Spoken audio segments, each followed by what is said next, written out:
From a shamanic perspective, we are in a tremendous transformation of all humanity, and many will reach their limits in the process. There are also massive cosmic influences, whether it be solar storms, portal days, or the earth itself transforming. Every single thing leads to a type of rebirth, where each and every one of us are challenged to redefine, realign, and reinvent ourselves.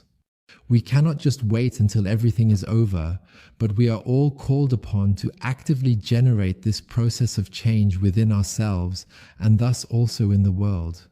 I will explore the specific implications of this and its significance for us in society and as individuals. Very interesting topic. Stay tuned. My name is Riedel. I've been following the shamanic path for nearly 20 years, initiated into the traditions of the Incas and the Blackfoot. Firstly, I would like to address why we cannot simply wait for everything to change for the better automatically. In my years, I observed that more and more people are being consumed by the matrix of fear that surrounds us, such as inflation, war, sanctions, pandemic, restrictions on freedom, economic downturn, political instability. Yes, we are being confronted with this more intensely externally than ever before. And in this way, the spiral of scarcity, fear, helplessness, and quite possibly even powerlessness is being reinforced to a greater extent. So how can we change that?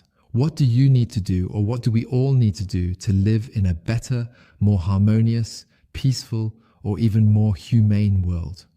The response is that all of us may potentially become more conscious, so to speak, awaken.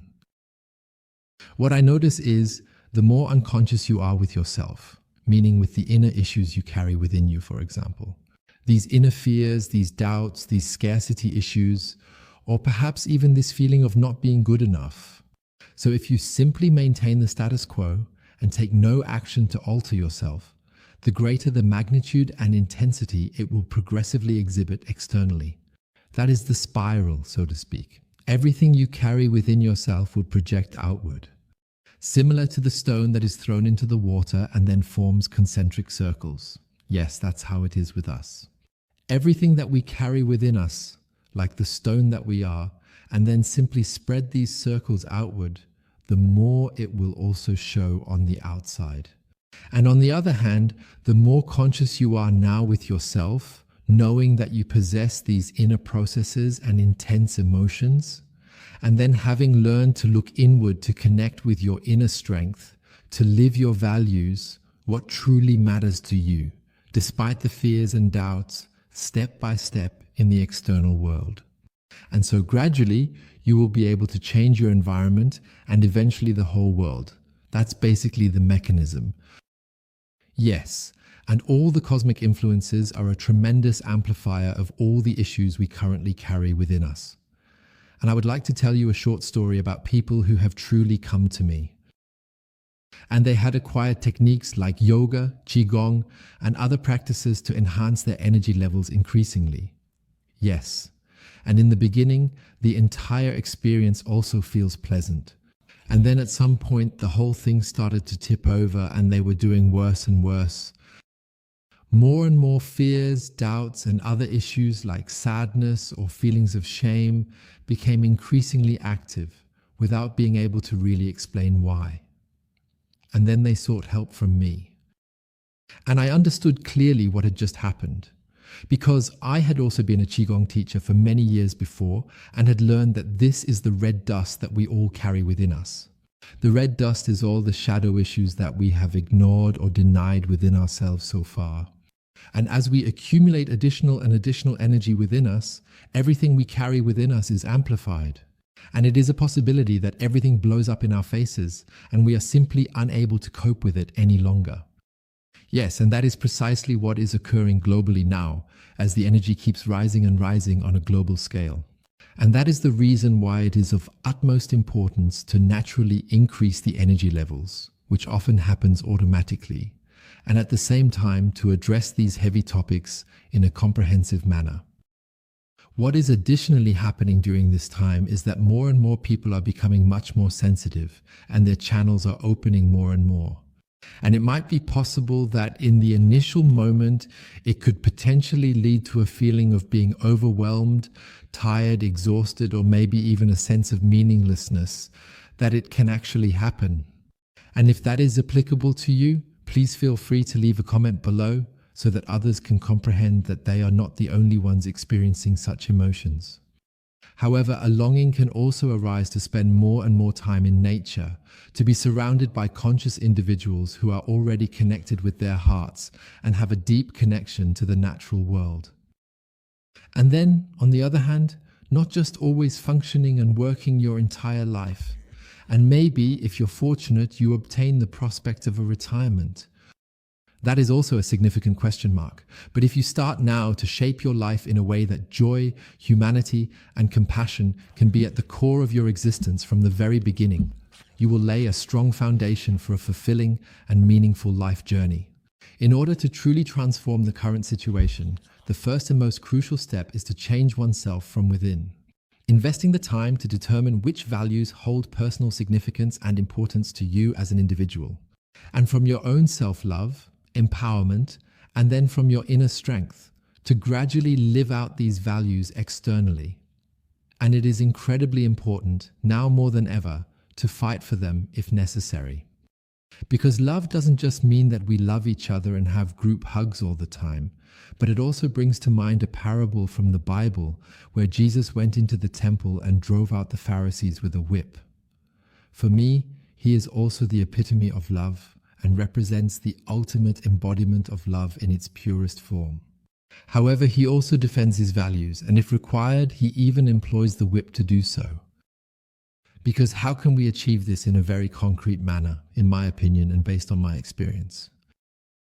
It is important to first learn to connect with self-love in your heart. In order to commence accepting yourself as you truly are, with all the heavy emotions, rough edges, and being fully prepared to look into the depths of your own soul and unconditionally accept yourself, embracing everything that is there without reservation or judgment, then you will come to realize that you have flaws, that you may also have a desire to evolve and grow, that you may also carry parts within you that feel ashamed of something you have experienced or done in your life. And now, simply press the stop button in that particular moment, and instead of pretending to be someone you are not on the outside, start showing your true self, coming from a place of self-love and authenticity. Because then you can also accept others as they are. They are just as imperfect as you. Imperfect in the cosmic creation. Everyone also needs their time of development and naturally has their issues that they want to resolve and transform. And you give everyone permission to show themselves just as genuine and authentic. That reminds me of a brief tale. I encountered an individual who resided with a tribe in Colombia, where the tribe assembles each week to engage in discussions about their various subjects. For example, whether he is jealous of someone, whether he is afraid, whether he is sad, or if he has other issues. And when someone has expressed that, everyone thanks them for those candid words. And then it is collectively discussed how exactly to help this person so that they can regain their mental well-being. In this tribe, the energies recognized as spirits of jealousy or envy, helplessness, and so on, are also acknowledged by the community. So these are spirits that inhabit us. They are not actually us. And then we can gain knowledge from this tribe on how we can treat ourselves differently, how we can deal with it in a constructive manner, and gradually accept ourselves once again as we truly are. And on the other hand, of course, also learn to transform that. But it only works if we also receive some help from outside. So just imagine if we were to relearn and integrate that into our society, how would that be for you? You can also comment on this below, because I have the feeling that the direction of our development is heading exactly there without anyone ever really articulating it. So this longing or feeling that this is the right path is present in everyone. And the more people openly talk about it, the better. Yes, from my perspective, our society has been splitting into two sectors for quite some time now. The one part that gives priority to power, control, profit, and its own interests above all else, and the associated helpless, unconscious individuals who allow exactly that to continue, is the one side. And then there is the other realm. Those are the people who have started to activate self-responsibility, self-empowerment, self-love, and are creating new possibilities of cooperation, both on a small and large scale, piece by piece, constructively, having long since seen through the game of the global rulers and no longer wanting to participate. Specifically, if we want to live in a new world, yes, or to put it differently, if you want a new future for yourself that is better, greater than the life you have led so far, then you must think differently, act differently, feel differently than what you have done in your old life. And what also strikes me is that in the spiritual community, many take pride in believing they are awakened. But in my view, that is when the actual work starts. Because once you wake up from the illusion, from unconsciousness, it can be painful or even overwhelming in the initial moment. And then it is not about simply resting there or merely saying, yes, I take a lot of pride in that. Because at present, it is crucial to cultivate this inner strength originating from this newfound awareness. It also necessitates time to gradually liberate oneself from burdensome energies and then to assist other individuals as well, to traverse the path and to demonstrate to them the way of liberation and empowerment. When you live your life in a way that shows it is possible to be completely authentic, to live your life according to your own beliefs, you also demonstrate to others that it is indeed possible to lead such a life and to be allowed to do so. Because I also have the feeling that the majority of individuals do not grant themselves permission to lead a life like that. In order to achieve that, the first step is to start by resting in complete silence within oneself, learning to endure oneself, sitting with oneself, simply accepting yourself as you are. That is the primary and most crucial step towards attaining the desired outcome. In addition, naturally, make regular connections with nature to replenish your energy or possibly release dense energies that may be weighing you down. Then, of course, it's very important to form communities, to walk the path with like-minded individuals, so that you don't feel like you're walking alone, but rather feel that you're normal, that it's completely normal for various resistances to arise, sometimes doubts to arise, or that you also share your successes with others and then start to reintegrate the joy of life more into your life.